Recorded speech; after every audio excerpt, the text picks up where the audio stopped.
하나님의 말씀으로 하루를 시작하여 복된 하루를 보내시는 만수교회 모든 성도 여러분 되시기를 축복합니다.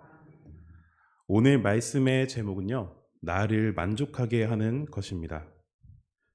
성도 여러분들은 무엇으로 만족함을 느끼시나요? 혹은 지금 살아가고 있는 인생은 만족스러우신가요? 아마 만족스러운 인생을 살아가고 계신 분들도 계실 것이고, 또 우리 삶 속에서 자기 스스로를 만족시킬 만한 무언가가 있는 분들도 계실 것 같습니다. 그렇다면 지금 누리고 있는 그 만족으로 충분하신가요? 아니면 더 큰 무언가를 바라고 계신가요? 어떤 한 회사에서 차가 없는 사람을 대상으로 이벤트를 진행했습니다. 회사로 직접 찾아오면 5개의 방을 이동하면서 자동차 한 대를 공짜로 골라서 가져갈 수 있게 해주는 것이었습니다. 단 규칙이 있었습니다. 한 번 지나간 방은 다시 뒤로 돌아갈 수가 없었습니다. 차가 정말 필요했던 한 남성이 이 소식을 듣고 부랴부랴 회사로 뛰어갔습니다. 이 남성은 속으로 그 회사를 가면서 지금 경차라도 너무 필요한 상황인데 경차라도 좋으니까 제발 이 이벤트가 진짜였으면 좋겠다 라고 생각하면서 회사로 뛰어갔습니다. 회사에 도착해서 이벤트에 참여하니 바로 첫 번째 방으로 안내해 주었습니다. 첫 번째 방에 딱 들어가니까 정말 자신이 머릿속에 상상했던 경차가 한 대가 딱 진열되어 있었습니다. 그 남자는 이렇게 생각했습니다. 와, 딱 내가 생각했던 그 차다. 근데 분명 방이 5개라 그랬는데 지금이 첫 번째 방이니까 다음엔 또 다른 차가 있지 않을까? 라는 욕심이 생겨나기 시작했습니다. 그래서 두 번째 방으로 이동했습니다. 두 번째 방에 들어가 보니 이번에는 국산 대형차들이 멋있게 막 수십 대가 진열되어 있었습니다. 와, 너무 좋은데? 근데 아직도 방이 3개나 더 남아있잖아. 그러니까 한 번만 더 넘어가 볼까? 라는 욕심이 막 솟아나기 시작했습니다. 그래서 세 번째 방에 들어가 보니 이제는 국산차가 아니라 항상 상상만 했던 독일 브랜드의 외제차들이 막 멋지게 서 있었습니다. 와, 이거 진짜 멋있다. 내가 정말 이거 탈 수 있는 건가? 그런데 국산차에서 외제차로 바뀌었네. 다음 방으로 넘어가면 더 좋은 차가 있지 않을까? 라는 욕심이 더욱더 솟아나기 시작했습니다. 그래서 이번에도 다음 방으로 이동했습니다. 이번엔 4번째 방에 딱 들어가니 정말 입이 떡 벌어질 만큼 멋있는 스포츠카들이 막 서 있었습니다. 정말 숨이 막힐 정도로 너무나도 마음에 들었습니다. 그런데 가만 보니 아직 방이 남았습니까? 안 남았습니까? 방이 하나 더 남아있는 거 아니겠습니까? 그래서 이 남성은 더욱더 욕심이 나기 시작했습니다. 내가 알고 있는 차들 중에서는 지금 여기 있는 차가 제일 좋은 차인데 이것보다 더 좋은 차가 없을 텐데 어떻게 방이 하나 더 남아있는 거지? 이 마지막 방으로 이동하면 정말 세계에 한 대밖에 없는 진짜 최고 좋은 자동차를 내가 탈 수 있는 거 아닐까? 이 기대감을 가지고 마지막 방으로 이동했습니다. 그리고 나서 마지막 방문을 열었더니 상상했었던 차는 온데간데 없고 편지 한 장만이 놓여 있었습니다. 편지에는 이렇게 적혀 있었습니다. 4번째 방보다 더 좋은 차는 세상에 존재하지 않습니다. 만족을 모르는 당신은 다시 걸어서 집으로 돌아가세요. 이렇게 적혀 있었습니다. 그렇습니다. 이 남성은 처음에는 경차만 있어도 분명 좋다고 생각했습니다. 자기에게 필요한 만큼 분명히 충족이 되었지만 더 좋은 차를 보니 끊임없이 욕심이 나기 시작했죠. 그런데 과연 이 예화 속 남성만이 이런 선택을 했을까요? 아마도 차가 아니라 누군가가 나에게 공짜로 무언가를 준다고 한다면 아마 대부분의 사람들이 이렇게 예화 속 남성처럼 선택했을 것입니다. 우리의 모습은 어떻습니까? 만족하는 인생을 살아가고 있습니까? 아니면 주어진 환경보다 더 큰 것을 원하고 더 나은 삶을 구하며 살지는 않습니까? 오늘 말씀에서도 전도서의 전도자는 재물과 부요와 종기와 자녀와 장수를 부족함 없이 누리고 있음에도 불구하고 그것에 만족하지 못하여 영원의 낙을 누리지 못하고 하나님이 허락하신 것 이상으로 세속적인 것들에 탐닉하고 그를 추구함으로 인생의 허물을 극복하려는 인생의 어리석음과 그리고 허무에 대해서 지적하고 있습니다. 아무리 세상 많은 것을 누리고 있더라도 영혼의 낙을 누리지 못한다면 다 무슨 소용이 있겠냐는 말입니다. 아무리 세상에서 누릴 것을 더 누리고 싶고 그리고 나에게 주어진 것보다 더 소유하고 싶고 더 갖고 싶어서 그것을 가진다고 한들 결코 자기 스스로는 자기의 만족을 채울 수 없다는 것입니다. 왜냐하면 내가 원했던 것을 채워도 또다시 그것보다 더 큰 것으로 채우고 싶기 때문입니다. 이것은 2절을 보아도 알 수가 있습니다. 어떤 사람은 그의 영혼이 바라는 모든 소원에 부족함이 없어 재물과 부요와 종기를 하나님께 받았으나 그것을 만족하지 못하고 누리지 못하였음을 말하고 있습니다. 그의 영혼이 바라는 모든 소원에 부족함이 없어 라는 이 말씀을요, 원어를 통해서 조금 더 깊게 자세히 살펴보면 여기서 사용된 단어의 영혼은 원문의 단어는 네페시입니다. 네페시는 지정의를 갖춘 인간을 총체적으로 지칭할 때 사용되었던 단어입니다. 따라서 그의 영혼이 바라는 모든 소원에 부족함이 없다는 것은 물질적인 측면뿐만이 아니라 지적인 측면, 그리고 감성적인 측면, 그리고 의지적 측면에서도 전혀 부족함이 없는 상태를 의미하는 것입니다.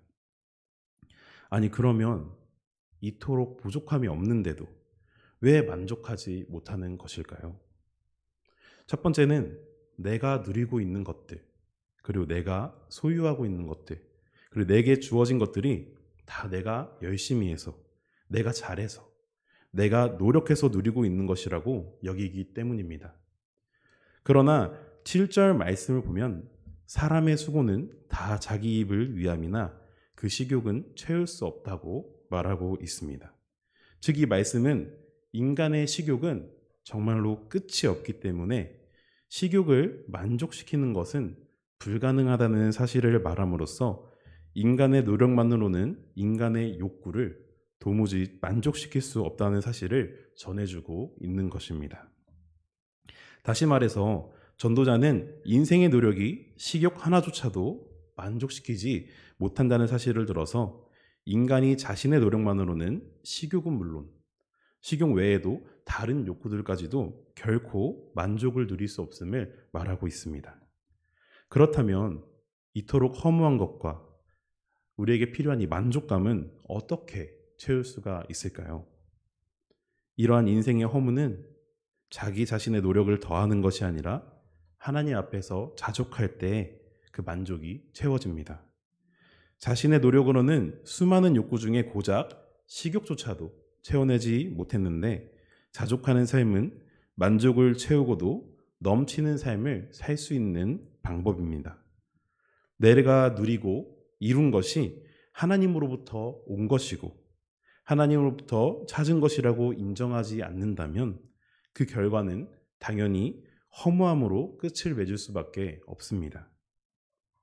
자족이라고 해서 아무런 욕구도 없이 그리고 아무런 소망도 없이 살라는 말이 아닙니다. 비록 지금은 내게 부족하고 채워지지 못한 수많은 것들이 눈앞에 보이겠지만 그것에 연연하면서 불만과 불평을 토로하기보다 오늘 하나님께서 내게 주신 것, 우리 삶에 베푸신 것을 깨닫고 기억하면서 하나님께 감사하고 만족하라는 것입니다. 그리하면 우리는 비로소 삶의 만족이 무엇인지, 우리의 삶의 만족이 어디에서 오는지를 알 수 있는 것입니다. 이것이 바로 하나님 앞에서 자족하는 것이고, 자족하는 마음이 갖춰진 성도는 더 좋은 것을 얻거나 더 많은 것을 갖게 될 때에도 그것을 당연한 것으로, 혹은 또는 내가 열심히 해서, 내가 잘해서와 같이 자기 스스로의 노력으로 인해서 얻게 된 것이라고 생각하지 않을 것입니다.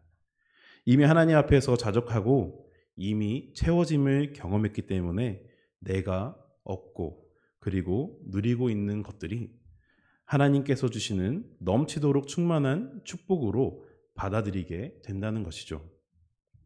자기의 노력이 아닌 내가 가질 수 없는 것을 하나님께서 충족하게 채워주셨다고 고백하며 자족하는 사람은 이미 내가 가진 것이 충분하고 만족함을 누리기 때문에 이것을 나눌 수 있는 마음까지도 더불어 자연스럽게 생겨난다는 것입니다. 아니, 어디 나의 것을 남에게 나눠주는 것이 쉬운 일입니까? 남에게 밥 한 끼 사는 거, 그리고 차 한 잔 사주는 거, 그리고 불우이웃에게 1,000원짜리 한 장을 베푸는 일도 결코 간단해 보이지만 쉬운 일이 아닙니다.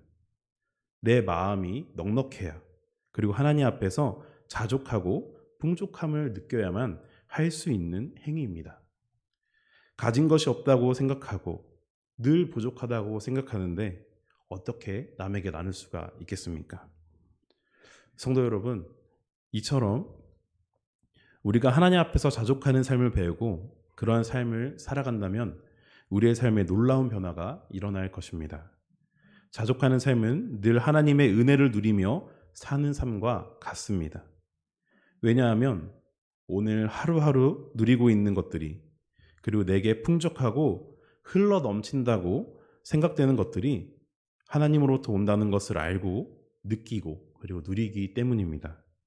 내가 매일매일을 사랑이 넘치시는 하나님으로부터 늘 새로운 은혜를 공급받으며 살게 된다는 것을 느끼기 때문입니다. 그러므로 성도 여러분, 자기 스스로가 아무리 노력해도 채워지지 않는 욕망, 그리고 탐욕, 욕심을 쫓아 사는 우매자가 되기보다 늘 하나님의 은혜를 누리며 그 받은 은혜를 사람들에게 전할 수 있는 자족하는 삶을 살아가는 지혜자가 되기를 소망합니다. 모든 것이 풍족해도 삶의 만족을 느끼지 못하는 이유 두 번째는 하나님이 없는 인생을 살아가기 때문입니다. 다시 말하면 하나님께서는 우리를 너무나도 잘 아시고 사람을 섭리하시며 통치하는 분이신데 이 사실을 모르거나 인정하지 못하는 것 때문입니다.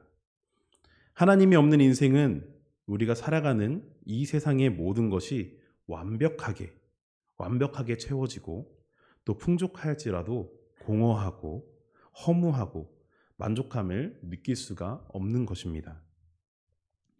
앞서 말씀드린 것과 같이 하나님을 모르면 은혜가 흘러넘치는 삶이 되는 것이 아니라 불만, 불평이 넘치는 삶이 되는 것이기 때문입니다.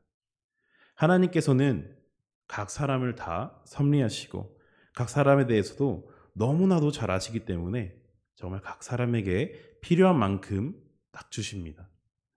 만나와 메추라기 사건만 보아도 부족하지도 않게, 그렇다고 넘치지도 않게 때마다 필요한 만큼 채워주시기 때문에 모자람이 없다고 생각이 되는 것입니다. 하나님이 우리에 대해서 얼마나 잘 아십니까? 아마도 그냥 잘 아시는 정도가 아닐 것입니다.